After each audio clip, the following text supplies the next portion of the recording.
Elon Musk has always pushed the boundaries with his tech and talks. Whether he's out there exploring new ways to revolutionize the planet, finding other planets, or naming his babies with names of planets, Elon has a way to pique our interest every time. Quite recently, he's roped in automobile aficionado Jay Leno with his plans to colonize Mars. Let's dig in on how that scenario went. Starting off, two juggernauts of their own spaces get to meet. Despite his love of social media chit-chat, Elon Musk runs faster than a speeding bullet when it comes to a traditional interview, whether for television or the printed press. And yes, you guessed it, Elon Musk seldom conducts interviews, so when he does, the world takes notice. Musk is justified to give fewer interviews because he gives very unorthodox answers, and his replies scale from awkward comments to jokes that leave his audience completely confused. And Jay Leno has his own personality because of his cheeky comments and funny hairdo. He's been doing this job for a while now, and his contacts ensure he gets access to jazzed up vehicles all the time. Both are a pleasure to watch in their own weird, obsessive way. And secondly, let's move on to Musk's interview. His most recent appearance was on Jay Leno's garage for a future episode. The complete interview will air on CNBC on September 21st, but a nearly 10-minute teaser is provided at the bottom of the page. It's both revealing and seductive enough to make you want to see the entire thing. As we previously stated,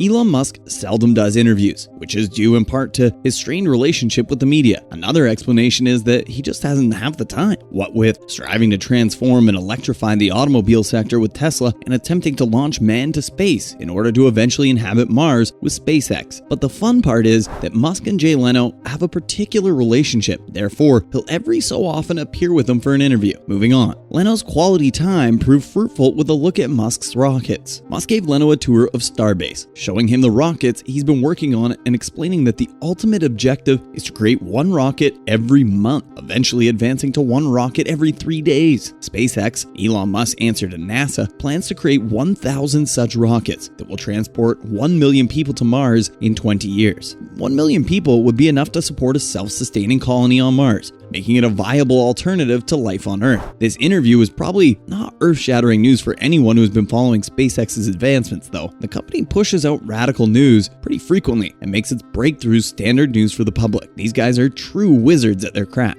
So much so that colonization of Mars doesn't sound like something completely out of reach anymore. If there's any team that can do it, it's Musk's team. Next up, what did Jay Leno have to say about his experience? Jay Leno's admiration for billionaire Elon Musk keeps on growing for all the right yet bizarre reasons. For the September 21 episode of Jay Leno's Garage, the comedian met the business magnate at the SpaceX Starbase in Texas, and in an exclusive chat with E! News, he teased what it was actually like to watch the Tesla CEO hard at work. He created virtually his own Cape Canaveral down there in 2.5 years, Jay told E! News, and Leno mentioned that one thing he particularly found quite fascinating about Musk was that whether he was joking or not, any scientific question Leno asked him, Musk did his best to come up with a calculated, measurable answer. Who does that in today's time? And that's exactly why Musk is a league apart. As for what Elon has planned for the future, Jay said that the billionaire has discussed colonizing other worlds and has the resources to do it. When we get there, he's got hundreds of jet engines ready to put into the rockets, Jay recounted, and they aren't ordinary jet engines. They're the largest, most powerful jet engines available. Also worth mentioning, Elon doesn't care about patents. The main argument Musk put out in his interview was that patents are only a blockade for innovation. We agree, but you still have to be giving credit where it's due, right?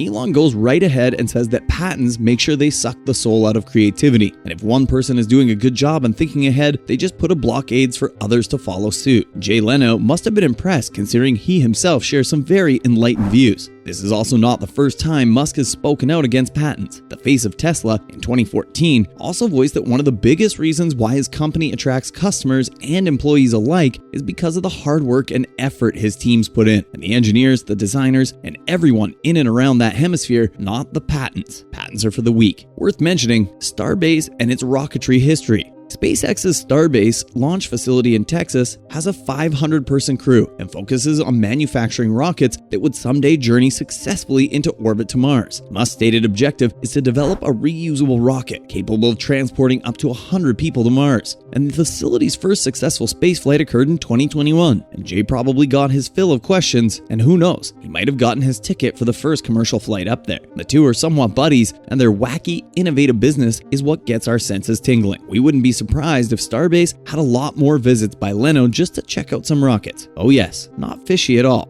Now moving on to other news. Firstly, Elon Musk gets into a heated argument on Twitter. Quite recently, US billionaire Elon Musk engaged in a social media feud with Ukrainian leaders, including President Volodymyr Zelensky, over his proposals for halting Russia's invasion. Musk triggered the debate on Twitter by suggesting a peace plan that included rerunning annexation referendums in Moscow-occupied Ukrainian regions under UN supervision. He further nudged to admitting Russian sovereignty over the Crimean Peninsula and granting Ukraine neutral status. The Tesla and SpaceX founder set up a poll to allow his 107 million followers to vote on the concept. Mr. Musk is making full use of his popularity and trying to gain an edge. Whatever his motive, Musk didn't get very favorable answers. Andrei Melnik, Ukraine's ambassador to Germany, responded bluntly by asking Musk to get lost. Mikhailo Podolyak, a Ukrainian presidential assistant, proposed a better peace plan in which Ukraine reclaimed its lands, including Crimea, and Russia was demilitarized and denuclearized, and war criminals faced an international tribunal. The world would be sunshine and rainbows if it were that easy now, wouldn't it? Secondly, Tesla debuts its first humanoid robot. Elon Musk has shown a prototype of Tesla's humanoid robot, Optimus, which the electric vehicle manufacturer hopes to mass build in the millions and sell for less than $18,000. The wealthy businessman and self-proclaimed scientist predicted that the company will be ready to accept orders in 3 to 5 years. The company's ambition to develop and produce mass-market robots that would also be tested by performing tasks in its factories distinguishes it from other manufacturers that have experimented with humanoid machines. The unveiling of the prototype robots at Tesla's Palo Alto, California headquarters is part of Musk's effort to promote Tesla as a pioneer in sectors such as artificial intelligence, rather than merely a manufacturer of cool cars. At a Friday presentation, an experimental test robot with exposed cables and circuits, which Tesla said was constructed in February, moved slowly on the stage, turned, and waved to an applauding crowd. Why do we get Skynet vibes from this? But oh well, you can't stop this mechanization revolution, so might as well sit back and watch Musk bring in some Terminator-level machinery. Is going to the moon only going to become an option once the machine takes over, or is there something else we're missing here? Lastly, words of wisdom from Musk that we should take to heart. Elon Musk, CEO of Tesla, may not be the poster child for work-life balance, but he knows the implications of poor communication and management. Musk's email to his workers a few years ago, which has now been released to the public, featured a simple lesson. It said that communication should travel the shortest path to get the job done, not down the chain of command. The more you think about it, the more it makes sense, right? And the statement was clearly intended as a warning to his bosses, since Musk is well aware that communicating through hierarchies and various channels can stifle and kill creativity. No employee should ever have to go to his manager, who then goes to his director, who then goes to his VP, who then returns to serve his director, who then rounds around to his manager, who then enables the worker to accomplish something. That is